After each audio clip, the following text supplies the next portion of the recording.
Welcome to our first video lesson in PHYS083, where we're going to be talking about momentum. So momentum is section 4.4 in your textbook, if you want to take a look there. But we'll start off with the basic idea here.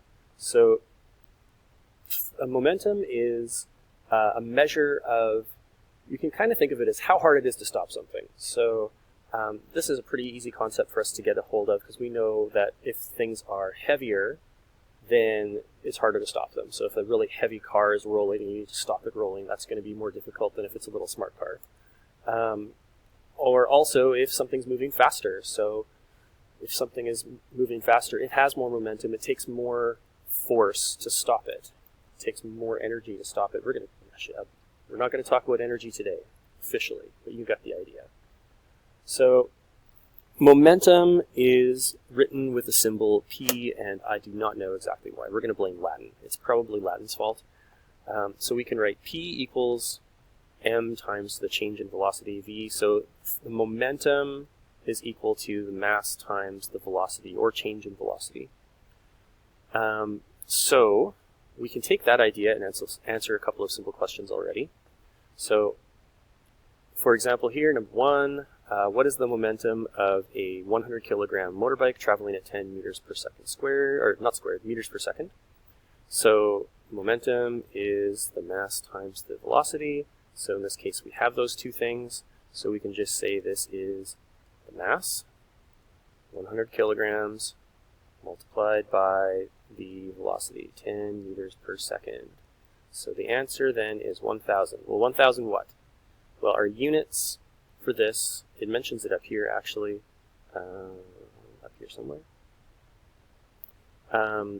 It's mass times velocity, and actually that's the units we end up with. We end up with kilogram meters per second. Kilogram meters? Well, kilograms multiplied by meters. So if we're saying it out loud, we might just say kilogram meters per second.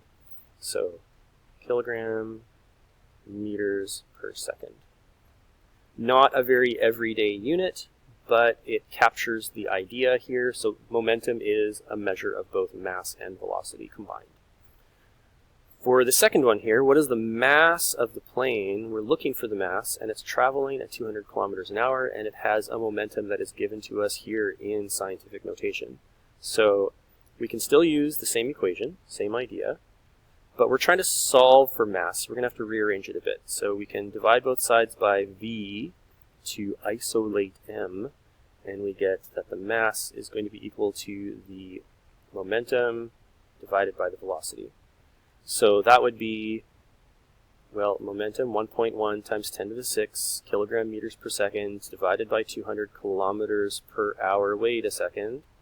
This does not match this. We need those units to match. So we're going to have to do a unit conversion first. We could try to match it all into one big equation, but that would be very irritating. So I'll just do the unit conversion first. 200 kilometers per hour multiplied by, we want to change kilometers into meters, and so it is 1,000 meters per 1 kilometer. And we want to change hours into seconds. Hours goes up in the numerator because it currently is down here in the denominator. So 1 hour is equal to 3,600 seconds. My zeros are getting messy. If you don't remember this 3,600 number, it's totally fine to do this in 2 steps. That's just 60 times 60. And that, there we go. So that becomes, grabbing my calculator, we get 55.55 repeating, etc. forever. Now we can look at this, and we do have a bit of a question here in terms of significant figures. It's not clear whether any of these zeros are also significant figures. I'm going to guess 2, so I'm going to actually round this up to 56. Erase my 5. Whoops, messed up my other 5. And let's change this to 56 meters per second.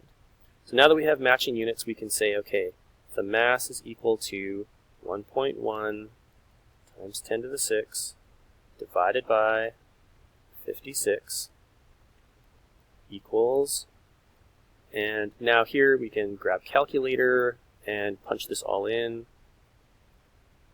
I will pause for a second while I do so. There we go. I have to keep pausing because I'm using a goofy calculator, and so screencasting and punching buttons and talking all at the same time is little difficult. So this becomes 19,642, but we're going to round that to two significant figures, so that becomes about 20,000. And what are the units? The units are in, well, everything else was, let's see, this is mass we're finding. Over here we had kilogram meters per second, right? Kilogram meters per second. This was meters per second divided by meters per second. That cancels out. It's 20,000 kilograms. Or I could have written that in scientific notation. 10 to the 5 kilograms. There we go.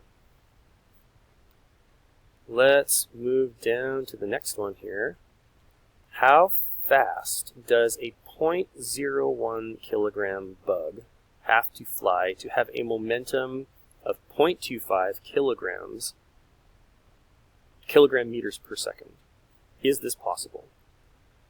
Well, is this possible? I mean, like, I guess maybe if you launch a bug out of a cannon, anything's possible. But let's find out exactly how fast it has to go. So again, we'll start off with our basic equation, P equals mv. And now we want to solve for velocity. So similar to before, we're going to divide by m. Velocity will be momentum divided by the mass. This time the units all match, so there's nothing annoying about that. So the momentum would be 0.25 kilogram meters per second divided by 0.01 kilograms. Okay, when you divide something by 0.01, then that's like moving the decimal place so that the number gets 2 place values bigger, right? So this is just going to be 25 meters per second. Is this possible? 25 meters per second is pretty fast. I mean, this plane up here, look at this. If we're not sure about meters per second, we can compare to this plane.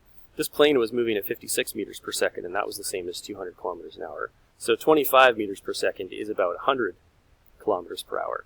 I don't think any bug is going to fly that fast on its own. Pretty sure that they're not that fast.